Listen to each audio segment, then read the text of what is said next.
Ladies and gentlemen, you know, I always like to take this opportunity to talk about myself. The man of the hour. And let me tell you something, Daddy. When you're the man, you make history every time you step foot in this ring. And that's the bottom line of the Sweet Wrestling Podcast.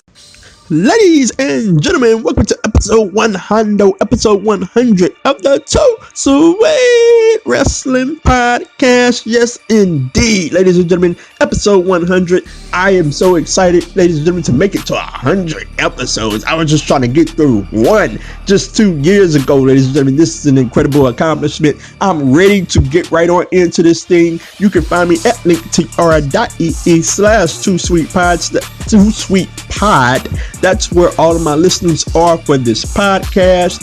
And you know what, ladies and gentlemen, I'm not going to waste any more time. We got a lot to hop into. In particular, we are going to start, ladies and gentlemen, with the debut of the Soapbox, ladies and gentlemen. Yes, indeed. I put out a tweet earlier this week stating that I will have a new segment, the Soapbox segment. Hit that music, ladies and gentlemen. Yes, indeed. I said comment or give anything in wrestling and sports that you have a problem with, and you will be featured on episode 100 of the Too Sweet Podcast. And we have 6 entrants, and I'm about to get into all of them. First up, ladies and gentlemen, Addict Gold, Philip Gold. He says rope breaks in no DQ matchups. What are you going to do if I don't break the hold, ref? Stare at me in disappointed fashion. He is on his soapbox for this particular reason, and I am with him. We have built up, look at these no DQ matches. We have these rules. Okay, it's no DQ. It is going to be barbaric, and you have a rope break in the middle of the match. I think even more of my problem is the wrestler going for the ropes. Why are you going for the ropes when there's supposedly no rope breaks in the middle of the match? I can't stand it. I'm on my soapbox about that one too. Moving on, we got at David Berry 73. He says tag teams not doing tag team things. Holding a guy so your partner can attack them after the tag. Also, not having tag team finishers is annoying. And your tag team champs should not be losing to 2 single stars that just became a team. Yes, indeed, to all of that. Like, man, the tag teams have to, I'm a stickler for this. Like, dress the same way if you're a tag team. That's just how it was back in the day, man. Also, he gets on to the point of, not having a tag team finisher. That is annoying to me too. They are not singles partners. They should have a tag team finisher. And he lastly says that your tag team champ should not be losing to 2 single stars that just became a tag team. I hate that as well, man. Like, just a prime example is Kenny Omega and Adam Hangman Page. Look, they're a phenomenal tag team. They are single stars. Your tag team should not be losing to them. So I'm right with you on that one, man. So moving on to McLaurin Merck. At McLaurin Merck, Darren, he says storylines that get dropped for no good reason or changed halfway through and didn't make no sense. Also, stilted scripted promos often written by Vince, who has no idea how a human being actually talks. Oh, why you gotta rip on Vince like that? But look, I totally agree. I halfway agree. He says that storylines that get dropped for no good reason. Look, a prime example of a storyline that got dropped for me was the Nightmare Collective in AEW. It just wasn't working out. So from that aspect, like you said, for no good reason, I understand. But if it has a good reason, I'm with storylines getting dropped or changed. And he says or changed halfway through and didn't make no sense. Like, there are a lot of good things that have happened in wrestling over years that were one-offs, and it's like, well, what happened to that? So I totally agree with that. And he got on scripted promos as well. That is the bane of my existence, man. Like, it was back in the day, it was, okay, you have a certain amount of bullet points and then you fill in the rest. That's the way it should be. You should not be scripting out promos for people, man, because you just don't know how they talk. That's just my opinion. I totally agree with you there. Moving on, we got Nate Bell. He says, no story in the AEW women's division. And I agree with him there. Like, as much of a story that we had in the AEW division was the Nightmare Collective, and it wasn't going very good.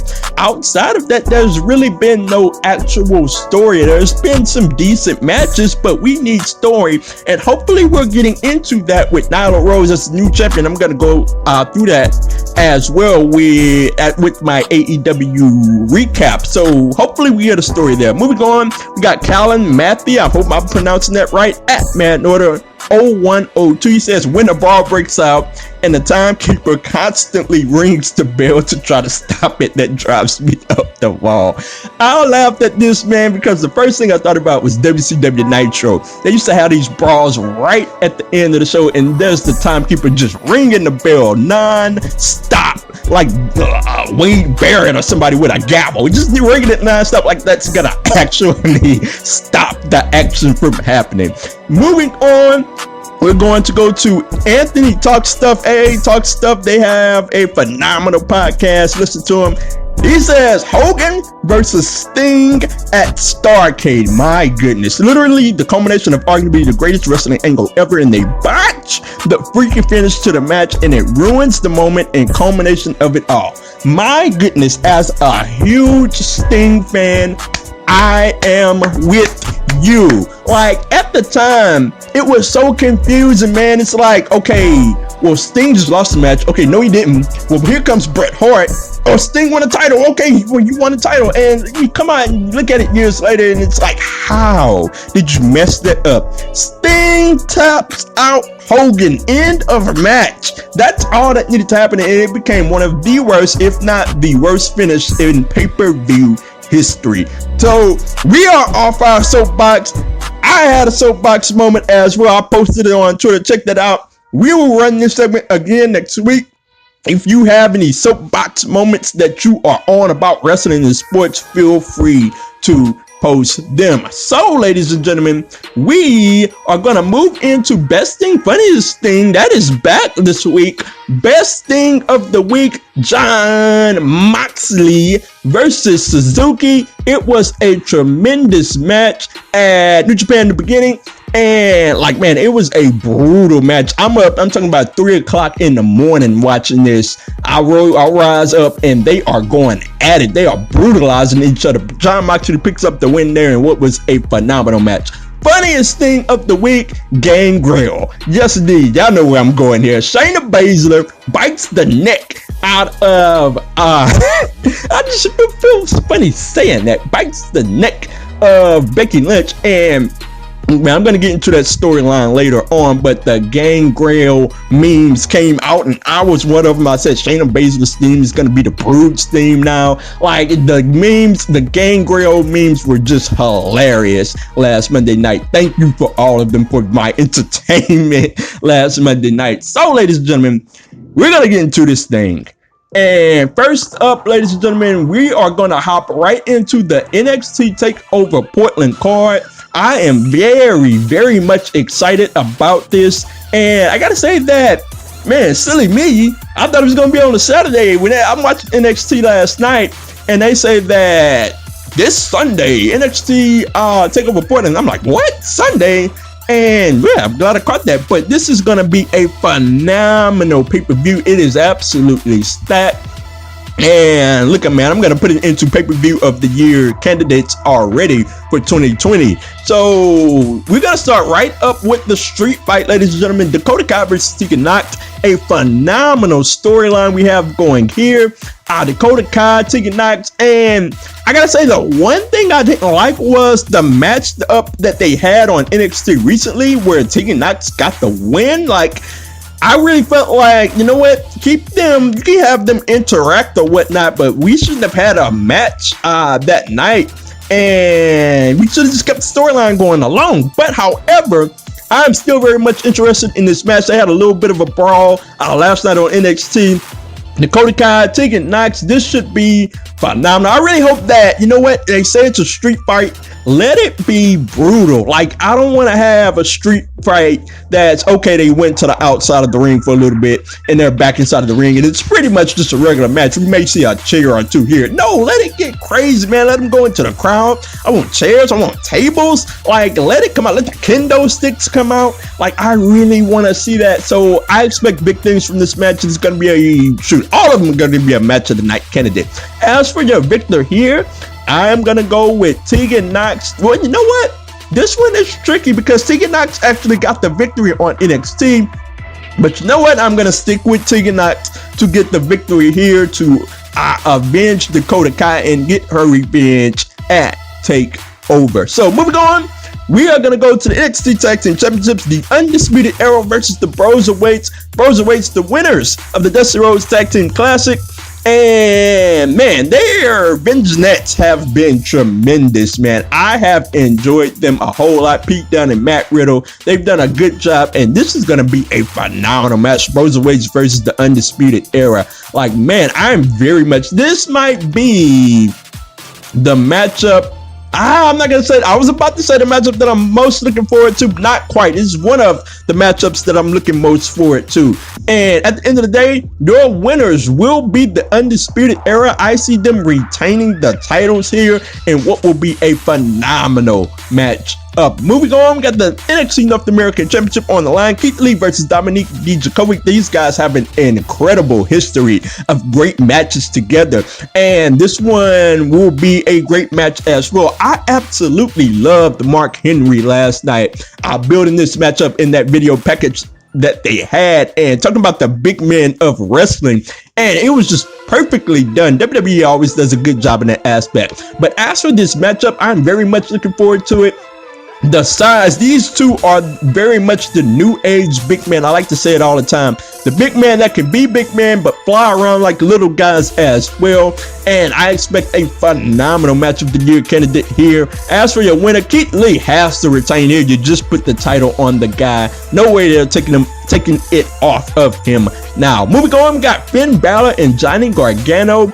Arguably, this has been, and I'm not going to even say arguably, this has been the best built storyline as we head into NXT TakeOver Portland. I'm very much looking forward to this matchup. It is going to be very exciting. I've liked the back and forths that they've had with each other leading up into this NXT TakeOver Portland. So this, like, I'm very much looking forward to these matches. Two great wrestlers. At the end of the day, this one is a very tough one to call because Gargano's looking for revenge, but I think that Finn Balor is going to get the victory. I think he's headed to an NXT title matchup at some point with the winner of this title matchup, with the winner of the title matchup at NXT Portland. So I'm going to go with Finn Balor to get the victory here. Moving on, got the NXT Women's Championship on the line. Rhea Ripley versus Bianca Belair.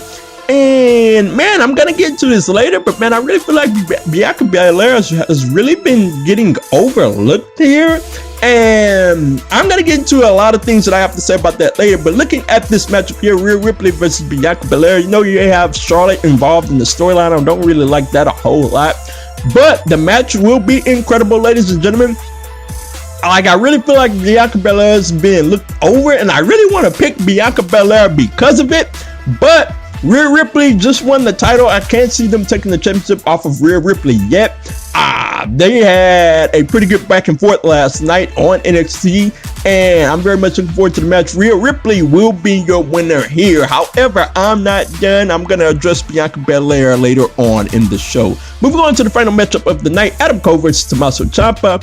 This has been a wonderful storyline. Ciampa is back. He wants Goldie back. He cut a phenomenal promo last night on NXT. And this is going to be a match of the year candidate. I'm already going to say that right here, right now.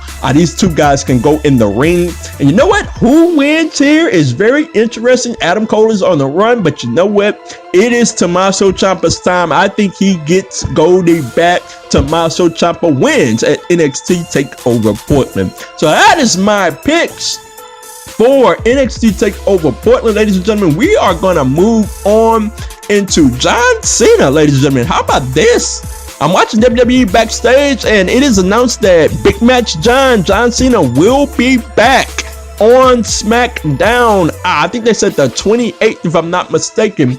And right away, you think, okay, who's going to interrupt this? So I'm thinking, who's going to be the WrestleMania opponent for John Cena? Who should be the WrestleMania opponent for John Cena? And a lot of talk on Twitter amongst my fellow mutuals was, you know what?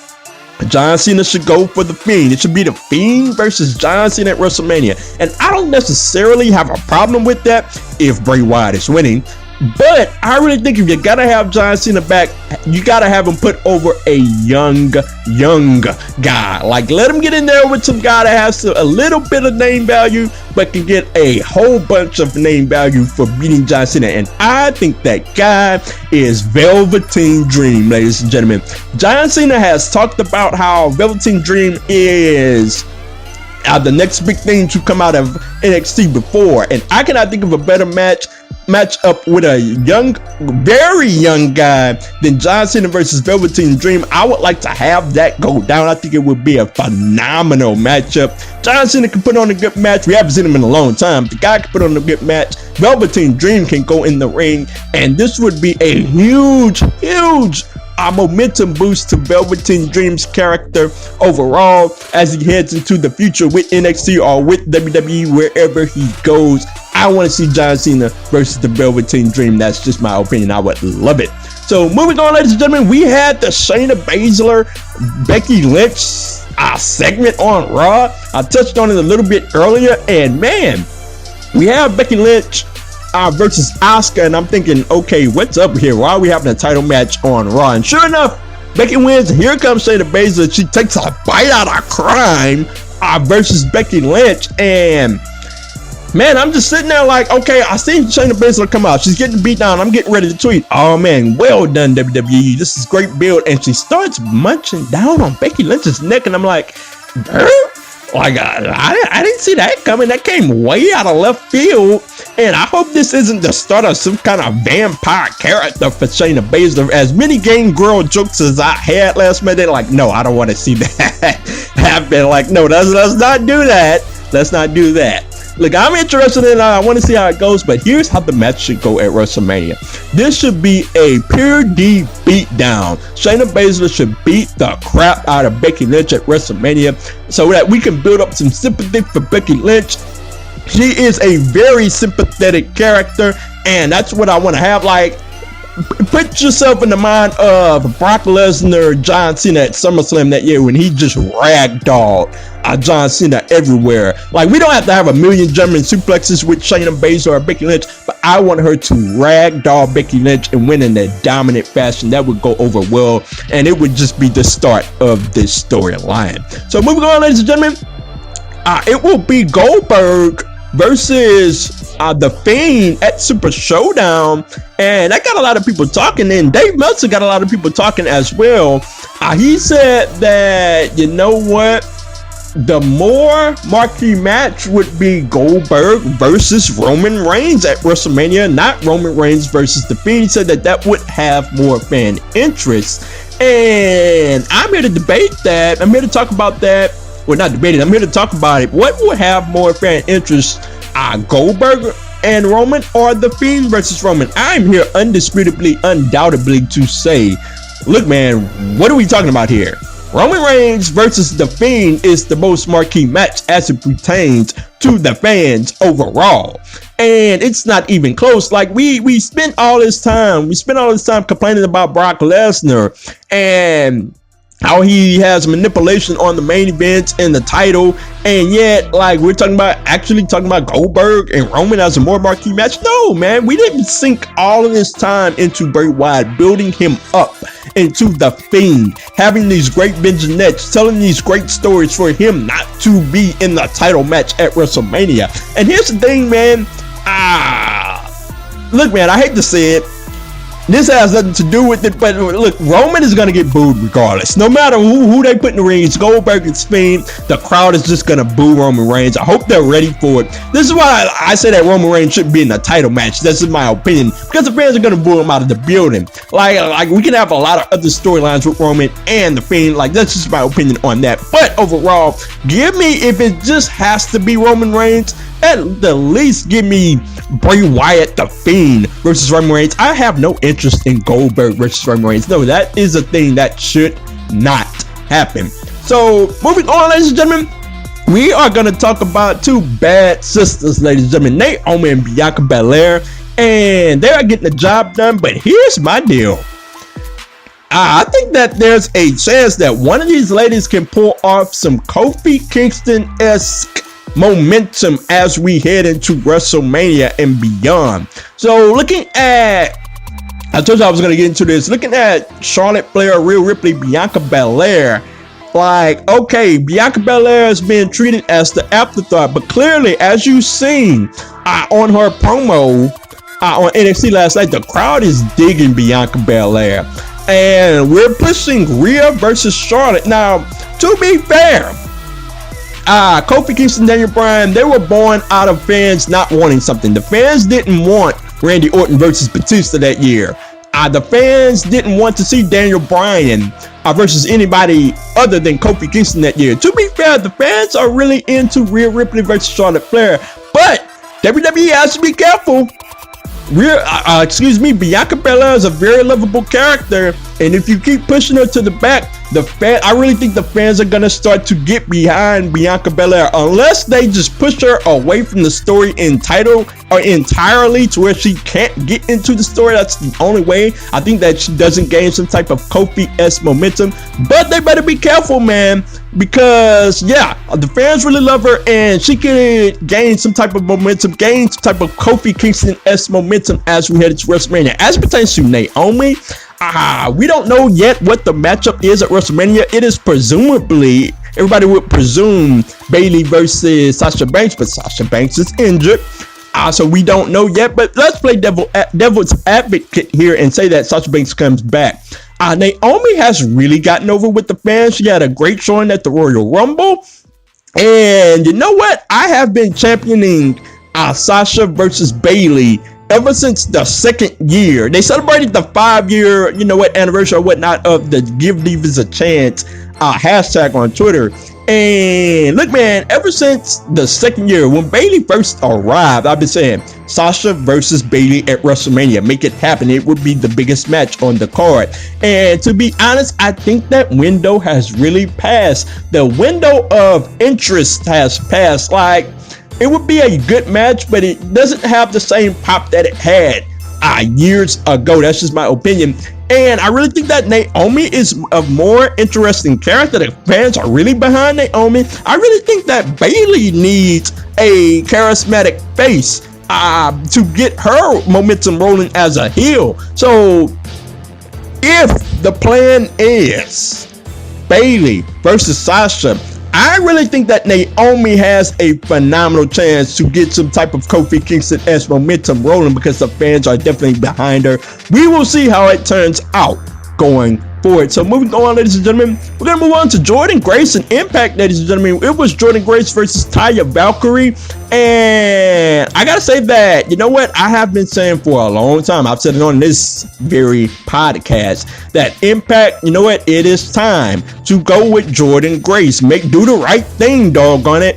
And Jordynne Grace, they had a decent match, and Jordynne Grace is finally the Impact Women's World Champion. I gotta say that it was a phenomenal call. Jordynne Grace had been deserving of the title for some time now, and I'm interested to see where it goes. Look, it got to a point where it was a Shayna Baszler type of thing. Shayna Baszler held that title in NXT so long to where the women's division kind of got stagnant, and we needed to change. And it wasn't that Shayna was a bad champion. It's just that, you know what, it's time for somebody else. Taya had held that championship for so long, and it was time for somebody else. Jordynne Grace got the opportunity. I'm very happy for it. I cannot wait to see where it goes. So we're moving on, ladies and gentlemen. We're going to move into Drew McIntyre. And look, I'm very much happy for Drew McIntyre. Look, I think of the world of the guy, but I'm very scared Like, I think that there's a slight chance that this guy could lose momentum as we head into WrestleMania. Like, from right now, the day after or the week after the Royal Rumble, all the way up until we get to the WrestleMania build, I really think that WWE has no idea what to do with Drew McIntyre. You look at the segment last week with MVP.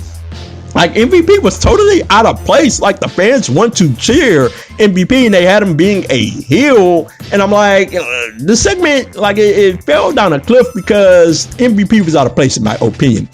But you look at segments like that, Drew McIntyre is in squash matches, you know, right after winning the Royal Rumble. The guy has momentum, so you got to maintain that momentum as we head into the WrestleMania matchup with Brock Lesnar, or else the fans will start to lose a slight bit of interest. And I'm scared that, you know what, they have all of these pay-per-views, they have Super Showdown in the middle of WrestleMania, which is a bad idea in my opinion, because as CM Punk said on WWE Backstage, we should be focusing on WrestleMania. That's just my opinion. So I'm very afraid we'll see how it goes going forward. Moving on, ladies and gentlemen, to number 8, Matt Hardy said goodbye, presumably to WWE last week. He assumedly, you know what happens when you assume, but assumedly said goodbye to WWE after presumably being written off by Randy Orton. And I gotta say that, you know what, it was weird, first of all, to see Matt Hardy out there defending Edge's honor, for goodness sake, but we're not gonna go down that road.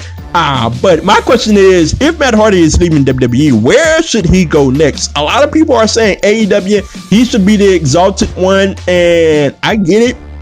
But you know what? We got to think of where did Matt Hardy have his most success? Where is he most over? It was 2 times. When Matt Hardy initially came back to WWE in like 2005 or whatever it was, the fans were all over him and WWE blew it, obviously.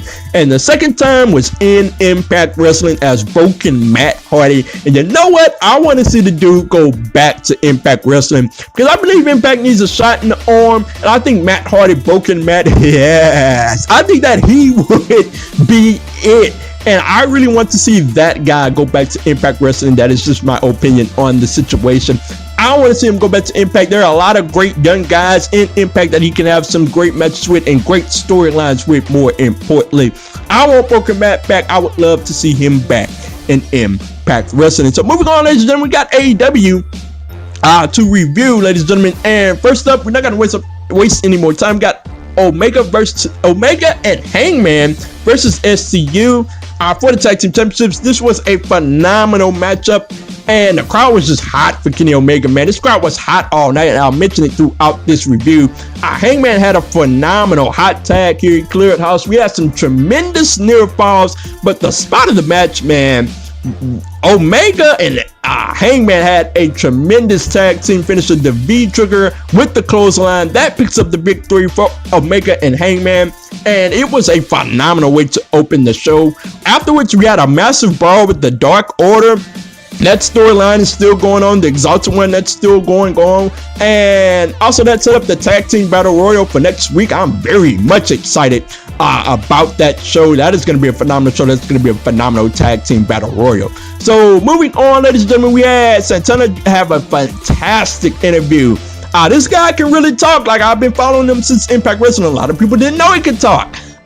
He cut an interview about his dad, how his dad was blind at 14, how it was taken away from him. It was a really heartfelt interview that shows that Santana could be a huge single star for AEW. So moving on, ladies and gentlemen, we had Sammy Guevara versus Dustin Rhodes, and this was a phenomenal matchup. I very much enjoyed it. Dustin Rhodes can still go, ladies and gentlemen. That's what I love about it. He did a Canadian Destroyer, to which I'm getting sick of Canadian Destroyers in matches that aren't finishing matches.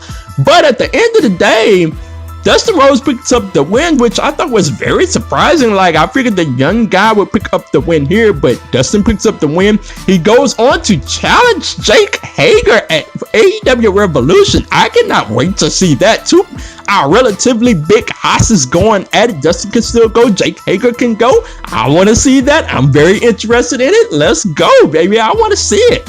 So when we go on, ladies and gentlemen, we're going to move on to Britt Baker. she had another interview, and look, at first I thought that she talked too much about Yuka Sakazaki and how she knocked out her tooth and whatnot, and I thought that she was losing the momentum of the promo. It was getting pretty lax about it, and I wasn't very interested into it, but she picked it back up when she started insulting the crowd, called them chubby Whataburger faces. That was great. She got some phenomenal heel heat from this promo, and she did a tremendous job here. Well done, Britt Baker. So moving on, we had the Women's Championship on the line. Nyla Rose versus Rio, and this was a phenomenal matchup, ladies and gentlemen. Arguably the best matchup from the AEW women overall. And like, man, we had a Snapdragon from Rio, we had a Northern Lights by Rio to Nyla Rose. The crowd was hot. We got "This Is Awesome" chants. At the end of the day, we had a new champion. Nyla Rose picks up the victory, ladies and gentlemen. How about that, man? Nyla Rose picks up the win, and I'm very excited to see where it goes next, ladies and gentlemen. Like I said, we said earlier, AEW didn't have much of a story in their division, but you know what? Let's see. So moving on, we had a Jericho interview, and I'm backstage interview, and it's the typical interview, but then all of a sudden, Jericho says that, you know what, Moxley, I have Jeff Cobb waiting for you next week. And I almost jumped out of my chair, man. And I put on Twitter, Jeff Cobb with a question mark and an exclamation point. This guy is phenomenal in the ring. I cannot wait to see that match up next week. One thing I do have a problem with, I'll get into it at the end of this review. Moving on, we had MJF versus Jungle Boy. You know what? I gotta say that this was the best match of the night. It was better than gave it more. It was better than I was giving it credit for when they initially came out. I expected a decent matchup at best, but they really got after it. They had the crowd involved, and you know what? MJF picked up the victory. I don't have a problem with that. Jungle Boy takes the loss. But it was a phenomenal match, and the crowd, like I said, the crowd was very involved, and I continue to get impressed by Jungle Boy every single week. He is phenomenal in that ring. So moving on, we had the main event of the night. It was Santana versus Moxley. It was two one-eyed guys going at it, and it was a phenomenal matchup. It started in the crowd, started hot in the crowd. They went at it, and like I said, the crowd was hot all night long. And I didn't really much like the Ortiz interference throughout the match. I really thought that took away from the match. But at the end of the day, it was a decent matchup. Moxley picks up the victory here. And to close the show, he doesn't get to celebrate because the Inner Circle is coming down and they beat the stuffing out of Moxley. We get a Jeff Cobb appearance. At the end of the show, he takes Moxley out and he stands tall with the Inner Circle. Well done, AEW. That was a phenomenal show. The only problem I have is that Jeff Cobb is not signed to a contract. And like, these things can get tricky, man. They had a Videotron for Jeff Cobb. You have him in a big angle. I'm not going to say relatively big. It is a big angle he's in. And you don't have him under contract. Like, even if they have a verbal agreement, like, that's not good enough for me. I've seen this happen to Impact and TNA a lot. They'll have a guy on TV and then the guy ends up signing somewhere else. So, like, I would have loved for AEW to sign the guy first before putting him on TV. I think it's, yes, it's kind of reckless to put a guy that you don't have under contract yet, because, look, man, we've seen in wrestling, people can verbally agree to something and then just end up somewhere else. That's my opinion. I would have liked to see him under contract. But other than that, this was a phenomenal show of AEW. I enjoyed it very much. And this was a phenomenal edition of the 100th episode of the Sweet Wrestling Podcast. Next week, ladies and gentlemen, we're going to do the soapbox again. So chime in with all of your soapbox moments, all of the things that bother you in wrestling. Feel free to chime in. Episode 100. Find me on Twitter at 2SweetPod and at OMG Corey B. I am out.